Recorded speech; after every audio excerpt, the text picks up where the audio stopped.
Okay, so we've come off this series on mastery, the keys to success and long-term fulfillment by George Leonard. And the best definition I like of mastery is that it's a mysterious process during which what is at first difficult becomes progressively easier and more pleasurable through practice. And today I want to talk about the pleasure we have in the weekends, because in the weekends, that's when we choose to do what we're passionate about, isn't it? Okay. Now, investment brochures, they will say that past performance does not guarantee future results. Okay, so your past performance doesn't guarantee your future, and we know that.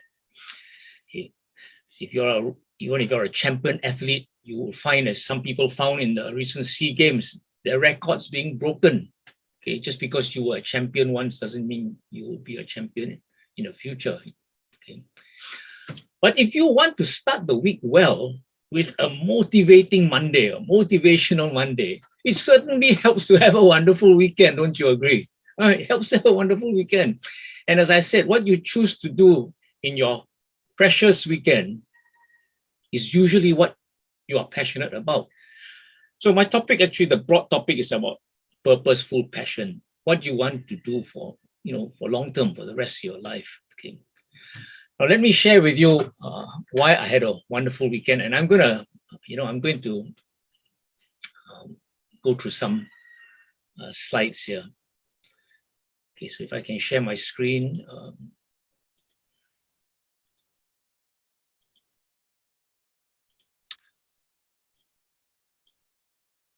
Okay, so I had this topic is on wonderful weekends. Okay, so I had a wonderful weekend last weekend. On Saturday, first thing in the morning, we went out to Bukit Brown. You see how beautiful Bukit Brown is. You thought it's all cemetery. Actually, it's not. It's a lovely place. This is what they call avatar trees. They look like avatars. Okay, and I went there with a bunch of people.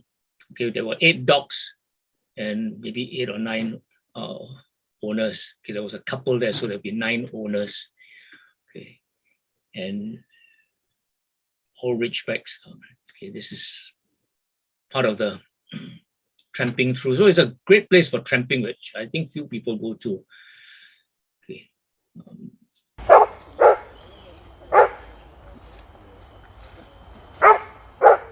That's Zuri, with the red. When she barks me, she says, play, run, chase, I want to chase you.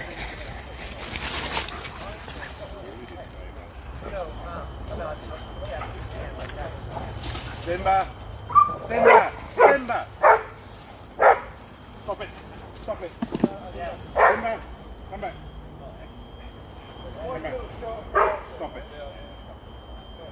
You notice Zuri is always coming back to me. Every now and then she'll come back to me, okay, to make sure I'm okay. So we'll go back to the tree. Okay. And the smart one. Well, we need to go to there. No, she's not too much. Oh, that's the way. That's the way. Yeah, you can. You can go around the back here. Yeah, we can go around. There's going to be one spot that's a little... We're going to get wet. But why don't we just go, if we're going to get wet anyway, just go through. We're not going to get that wet. This Artemis. is wet. Artemis! Simba! Simba! I really had a wonderful time, isn't it? Okay. Then on Sunday, I got up at 3:45 a.m. So we could meet at 4:45, to leave for JB. In fact, more than JB. We went out of Malacca, so drove about nearly 300 kilometers to a place called Rembau, where we climbed this little hill called Gunung Datuk. Okay, so that's me on top of the of Gunung Datuk, sometime around noon. Okay, so by the time we arrived at Rembau, had breakfast, arrived at Rembau, it was 8:30 a.m. and that's when we started. Okay, so that's at 12 o'clock. Okay, and this is the start of the trek. Okay, it's about 2,500-meter walk, about 900-meter elevation. This is midpoint. This is at the lower summit. Okay.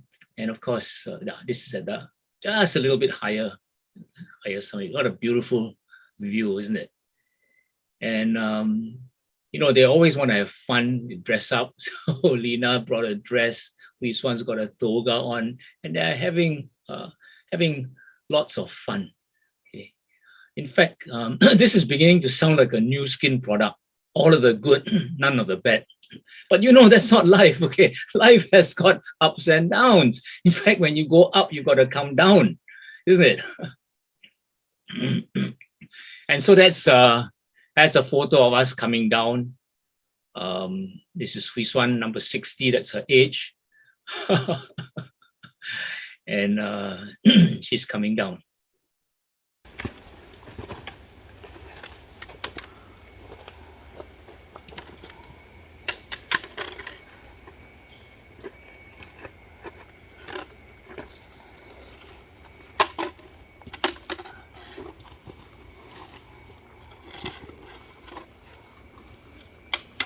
Okay, you also sit down.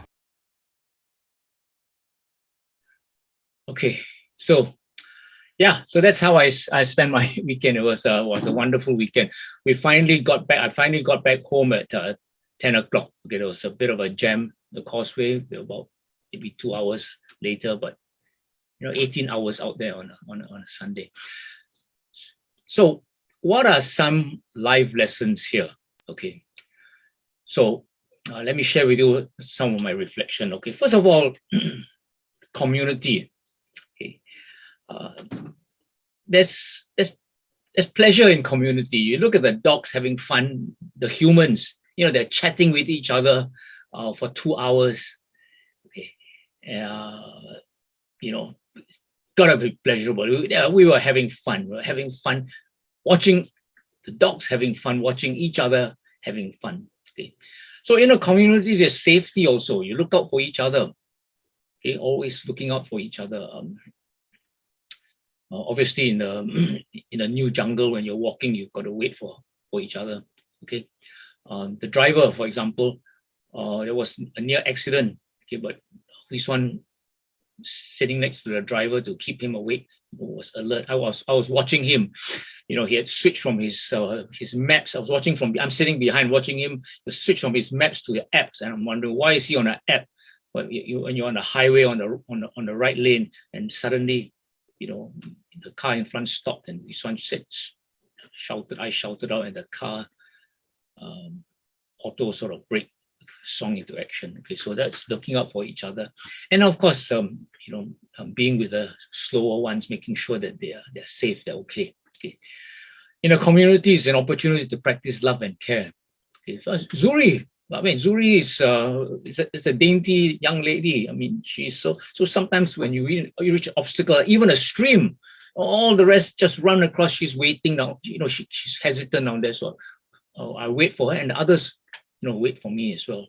Okay, one of our friends, Doreen, was late in the morning. Okay, she couldn't get a Grab, and you know, we waited. Normally in a hiking community, we don't like to wait because if you wait, you miss sunrise. You know, you miss the weather window. You cannot wait. But you know, we waited for her. Waited nearly half an hour for her. Okay, we waited for Hui Xuan as she took some more time to ascend and descended. Okay, so that's an opportunity to practice love and care. But you know, how do you get yourself into a community? Okay, life is an enrollment game. You need to be invited to the community. So how do you show up as a person, you know, that people want to have you around?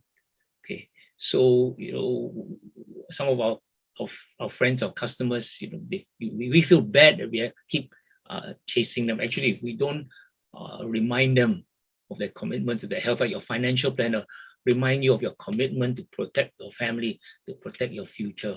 You know, we are too busy to think about this. So how are you as someone that people want you to be in their community? Now, the other lesson, of course, is on health. Okay, now literally, I talk about life lessons. Life is about being alive, and being alive is about being healthy. And health is deliberate. It's not by chance, especially as you age. As we are driving, I asked how many of you, in 5 of us in the car, how many of you got COVID? None of us have got COVID-19 yet. Okay, and I don't think it's a coincidence. We keep ourselves healthy. That's why we are. that's what we want to do. We want to go and climb a mountain or hill, on a weekend. So we are committed to health. So maybe we are healthier. And health is also about pushing ourselves. Okay, pushing ourselves, and that's really important. Because if you don't push yourself, you don't stay static. You go downhill. You add on the cholesterol, you add on the fat, you add on all the bad stuff. Okay. Third thing, as I reflected about, is habits. I think the most obvious is the discipline. Okay, getting up early on a Saturday morning to go out with the dogs. Getting up even earlier on a Sunday, 3:45. It requires discipline to sleep early the night before, to be getting up. And obviously, it's not our first time doing that thing. And the last thing, okay, so I've talked about community, I talked about health, talked about habits. The last thing is happiness. And the pursuit of happiness takes different forms. For example, on Sunday, while we had a very hasty breakfast, we had no lunch until 4 p.m.